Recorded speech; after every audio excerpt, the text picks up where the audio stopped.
আসসালামু আলাইকুম ভিউয়ার্স, কেমন আছেন? আশা করি আল্লাহর রহমতে সবাই ভালো আছেন। বরাবরের মতো আজ আপনাদের জন্য নিয়ে এসেছি অসম্ভব মজার এবং এক্সেপশনাল একটি রেসিপি, রসগোল্লা। যদি রসগোল্লাটা একটু ভিন্ন হয় তাহলে কেমন হয়? তো ঠিক একটু ভিন্নতা নিয়ে আসার জন্য এবং স্বাদকে আরেকটু বাড়িয়ে তোলার জন্য আজ আপনাদের জন্য নিয়ে এসেছি অরেঞ্জ রসগোল্লা। আসলে মালটা বা কমলা লেবু কিন্তু আমরা অনেকেই খুব পছন্দ করি এবং এর ফ্লেভারটাও কিন্তু অনেক ভালো লাগে। তো ঠিক মালটা দিয়েই আমি আজ তৈরি করেছি এই রসগোল্লা। তো স্টেপ বাই স্টেপ ফলো করুন, তৈরি করতে পারবেন একদম পারফেক্ট একটা রসগোল্লা। তো চলুন কিভাবে তৈরি করেছি আজকের এই অরেঞ্জ রসগোল্লা। অরেঞ্জ রসগোল্লা তৈরি করার জন্য একটি পাত্রে আমি আগে 2 টেবিল চামচ পরিমাণ মিল্ক পাউডার বা গুঁড়া দুধ আর 1 টেবিল চামচ পরিমাণ ময়দা, 1 টেবিল চামচ পরিমাণ নিয়ে নিয়েছি এখানে কাঁচা সুজি, আর দিয়ে দিচ্ছি কর্নফ্লাওয়ার 1 টেবিল চামচ পরিমাণ, 1/4 টিস্পুন পরিমাণ দিয়ে দিচ্ছি বেকিং পাউডার। এখানে কিন্তু আমি বেকিং সোডা না, বেকিং পাউডারটাই ব্যবহার করেছি। তারপর সমস্ত উপকরণগুলো একসাথে আমি মাখিয়ে নিচ্ছি। এর সাথে দিয়ে দিচ্ছি আমি 2 টিস্পুন পরিমাণ বা 2 চা চামচ পরিমাণ তেল। আমি এখানে রান্নার তেলটাই ব্যবহার করেছি, ইচ্ছে করলে আপনারা ঘি বা বাটার ব্যবহার করতে পারেন। তো সমস্তটা মিক্সড করে আমি পাশে রেখে দিয়েছি। আর এখানে আগে আমি ছানা তৈরি করে রেখেছিলাম। ভিডিওটা বড় হয়ে যাবে বলে আমি ছানা কাটানোর প্রসেসিংটা দেখাইনি। আমার ভিডিওতে আছে, ইনশাল্লাহ আমার অন্য রসগোল্লা রেসিপিগুলো একটু দেখে নেবেন। পারফেক্ট ছানা ইনশাল্লাহ তৈরি করতে পারবেন। তো এরপর আমি ঠিক ছানাগুলো আগে হাত দিয়ে ভালোভাবে একটু চটকে নিয়েছি। তো মোটামুটি 3-4 মিনিট মতন চটকে নেওয়ার পরে তারপর যে উপকরণগুলো আমরা একসাথে মিশিয়েছিলাম সেই উপকরণগুলো একসাথে নিয়ে একটা ঠিক ডো তৈরি করে নেব। এমনভাবে তৈরি করব যেন একদম সফট ডো তৈরি হয়ে যায়। তো আমি একটু কালার নিয়ে আসার জন্য ঠিক 1 পিঞ্চ পরিমাণ দিয়ে দিয়েছি জাফরান।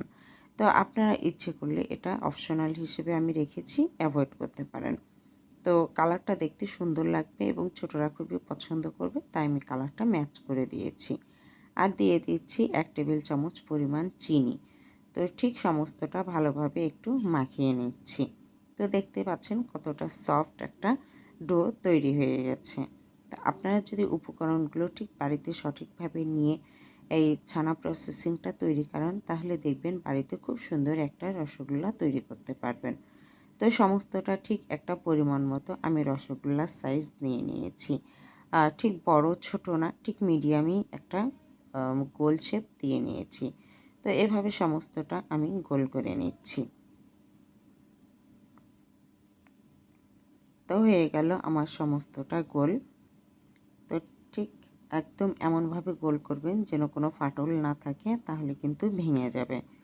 তো একটা পাত্রে আমি ঠিক 1 লিটার পরিমাণ পানি নিয়ে নিয়েছি আর ঠিক 1.5 কাপ পরিমাণ দিয়ে দিয়েছি চিনি। আমি কিন্তু মিষ্টিতার পরিমাণটা একটু কম করে রেখেছি, আপনারা একটু কম বেশি করে নিতে পারেন। তো একটা ঢাকনা দিয়ে ফুটতে দিয়ে দিয়েছি। ঠিক যখন ফুটে উঠবে তখন আমি দিয়ে দেব 1/2 কাপ পরিমাণ অরেঞ্জ জুস বা মাল্টার জুস। আমি এখানে মাল্টার জুসটাই বা মাল্টার রসটাই নিয়েছি, ইচ্ছে করলে এখানে আপনারা কমলা লেবুর রসটাও নিতে পারেন। তারপর যে গোল গোল করে রসগোল্লাগুলো করে রেখেছিলাম এগুলো সমস্তগুলো দিয়ে দিচ্ছি। দিয়ে একটা ঢাকনা দিয়ে ঢেকে দেব ঠিক 15 মিনিট। আর একটা টিস্যু দিয়ে ঢেকে দেব যেন বাতাস বাইরে বের না হয় ঢাকনার ছিদ্রতে। তো ভিউয়ার্স মাঝে মাঝে এভাবে একটু নেড়ে দেব, কিন্তু তারপরও আমরা ঢাকনাগুলো খুলব না। তো মিষ্টিটা হতে হতে আপনাদের কাছে ছোট্ট একটি রিকোয়েস্ট, যারা আমার চ্যানেলটা এখনও সাবস্ক্রাইব করেনি দয়া করে চ্যানেলটি সাবস্ক্রাইব করে পাশে থাকা বেল বাটনটি বাজিয়ে দিন।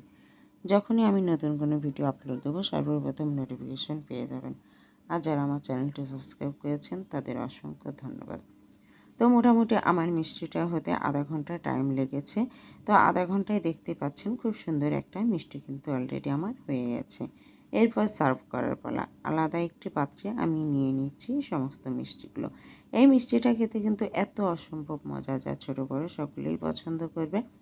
তো ভিউয়ার্স এর কালার এবং লুকটা দেখতেও অসম্ভব সুন্দর হয়েছে। ভিউয়ার্স, আশা করি আমার ভিডিওটি আপনাদের ভালো লাগবে। যদি ভালো লেগে থাকে তাহলে অবশ্যই ফ্যামিলি এবং ফ্রেন্ডসদের সাথে শেয়ার করতে ভুলবেন না। তো আমি একটা মিষ্টিকে ভেঙে দেখিয়ে দিচ্ছি এর লুকটা কতটা সুন্দর এবং পারফেক্ট হয়েছে। দেখেই জিভে জল এসে যায়। তো ভিউয়ার্স, প্রত্যেকে পছন্দ করবে। পরিবারে যদি এমন একটি ফ্লেভারে একটা রসগোল্লা তৈরি করেন তাহলে দেখবেন সবাই খুব পছন্দ করবে। তো ভিউয়ার্স, একটি লাইক, কমেন্ট, শেয়ার করে আমাকে উৎসাহিত করুন যেন আরও সুন্দর সুন্দর রেসিপি এবং ক্রাফট নিয়ে হাজির হতে পারি। ভালো থাকবেন, সুস্থ থাকবেন। আল্লাহ হাফেজ।